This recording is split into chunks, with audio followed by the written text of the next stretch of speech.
Fala aí, terceirão, tudo bem com vocês, gente? Pessoal, hoje a gente vai ver como que era o exercício político presente numa época aí que a gente já sabe que o domínio da igreja era essencial, era enorme, principalmente para conduzir as ações do ser humano. Então aí, ó, a gente vai estar vendo da página 28 até 32, fiquem bem atentos que está bem interessante aí esse modo de exercício político presente no período medieval. Vamos lá? Quando pensamos na Idade Média, a gente vai pensar principalmente em quê? O que a gente lembra? A gente lembra muito do papel da igreja, né, para conduzir as ações do ser humano, porque a gente sabe da forma e do controle que a igreja fazia diante principalmente do pensamento das pessoas, né? Então a igreja era a forma mais forte e presente na vida, principalmente na Idade Média.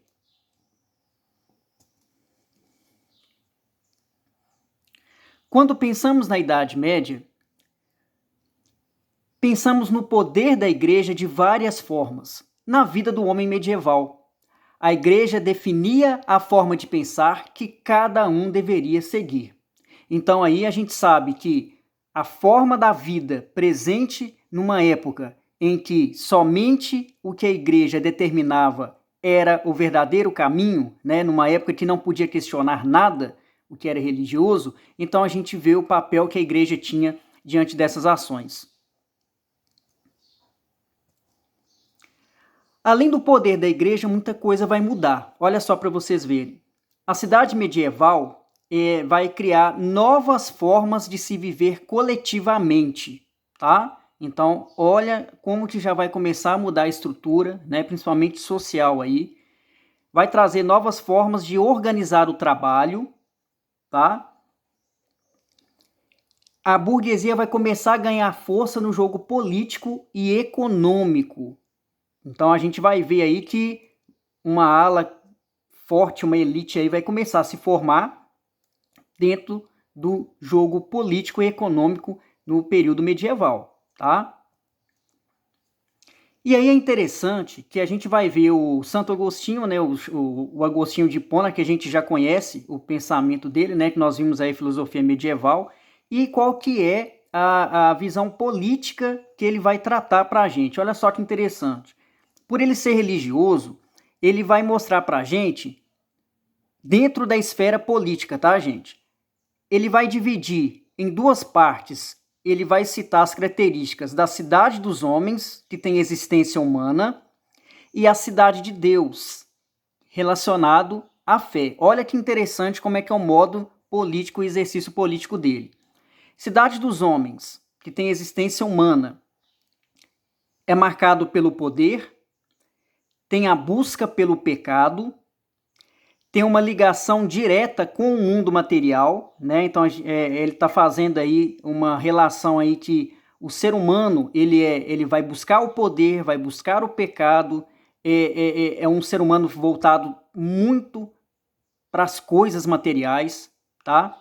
E ele fala que tem a vida limitada diante das vivências no pecado. Então ele vai falar aí que nessa cidade dos homens que tem existência humana, né?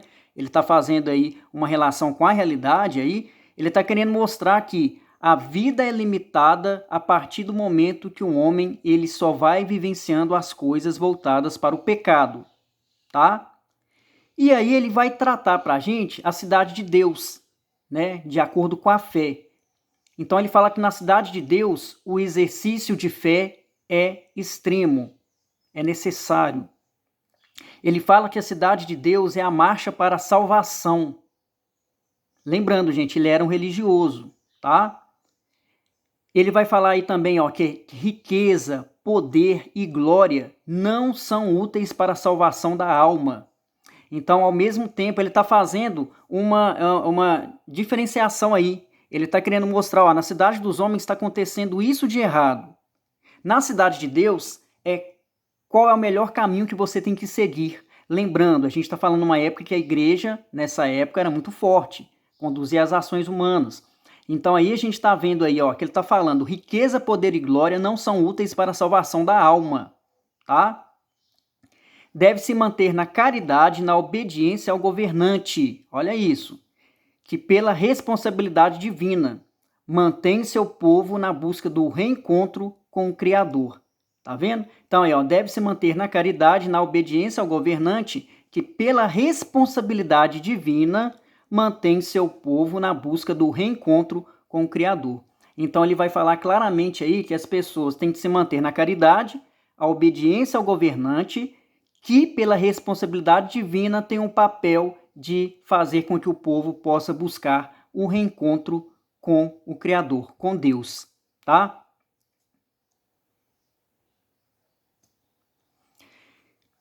E aí a gente vai ver o Tomás de Aquino, outro nome que a gente já sabe aí da filosofia medieval, que ele é influenciador da política na Idade Média, então é muito interessante. Ele vai juntar os pensamentos de Aristóteles com as bases dos princípios cristãos da escolástica. A gente já sabe do papel do Tomás de Aquino dentro da escolástica, né?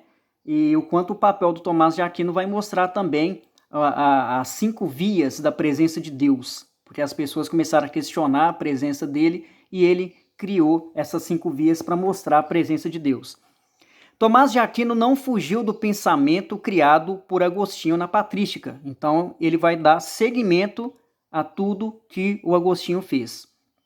Para Tomás, o Estado tem o dever de conduzir o cidadão comum para seguir os ideais cristãos, para se salvar as almas.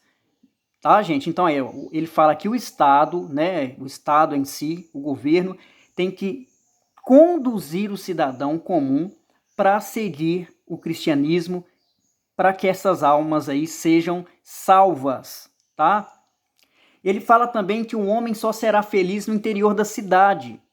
O governante deve juntar a ordem e a justiça na busca do bem comum, para valorizar as ideias cristãs e salvarem as suas próprias almas. Ele, mais uma vez, ele vai reafirmar aí. Ele fala que o homem só vai ser feliz dentro da cidade a partir do momento que o governante ele vai juntar a ordem e a justiça para buscar o melhor para todos. O bem comum aí é visando o bem para todos. Lógico, valorizando o cristianismo como o melhor caminho para que essas almas aí sejam salvas, tá? Então eles vão pensar muito nessa condição de salvar as almas dessas pessoas que estão vivendo na cidade do pecado aí, né? Na cidade dos homens, tá, gente? Que foi falado aí no Agostinho. A igreja se sobrepõe ao Estado devido à sua força.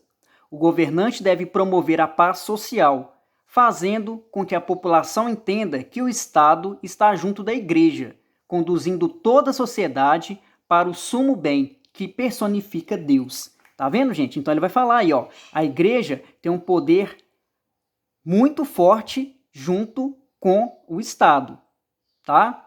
Então aí o governante, o que ele fala? Que o governante tem que caminhar junto com a igreja para conduzir essa paz social, né, dentro ali do Estado, né, visando o bem comum, o bem coletivo dessas pessoas, conduzindo essa sociedade para o sumo bem, que é o melhor caminho para se chegar nessa cidade de Deus.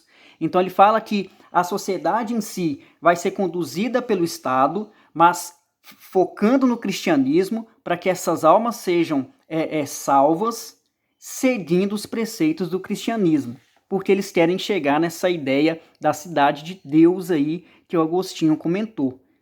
Aquela cidade voltada para o bem social, para o bem coletivo, mas seguindo as ideias do cristianismo, tá?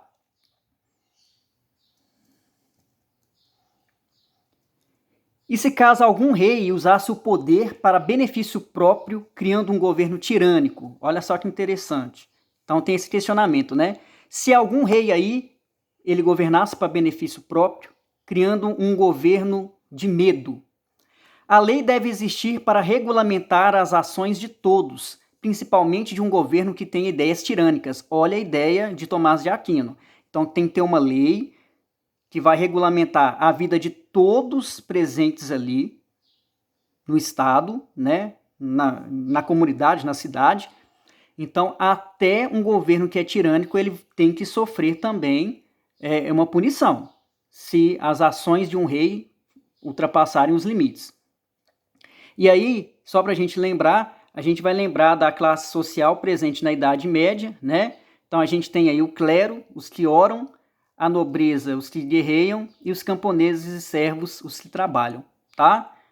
Então aí a gente já sabe dessa relação aí existente na classe social presente na Idade Média, o quanto que a dependência era muito grande, né? Principalmente essa camada mais baixa tinha que se desdobrar para alimentar a camada de cima, né? Que a gente sabe o quanto era muito forte a presença tanto da igreja como do Estado, do rei e os seus súditos. Então as camadas de baixo que alimentavam as camadas de cima. Então a gente já sabe dessa dependência de um e de outro. E aqui, gente, tem uma provinha, né, uma atividade que vocês vão estar fazendo aí. Nós temos essas questões para que vocês possam resolver e enviar junto aí no Senec Digital a respeito disso que nós estamos vendo aqui, tá? Então aí vocês podem enviar direitinho aí pelo Senec Digital, que para a gente estar avaliando aí em 3 pontos essa provinha aí da aula de hoje, tá bom? Valeu, gente. Obrigado, hein?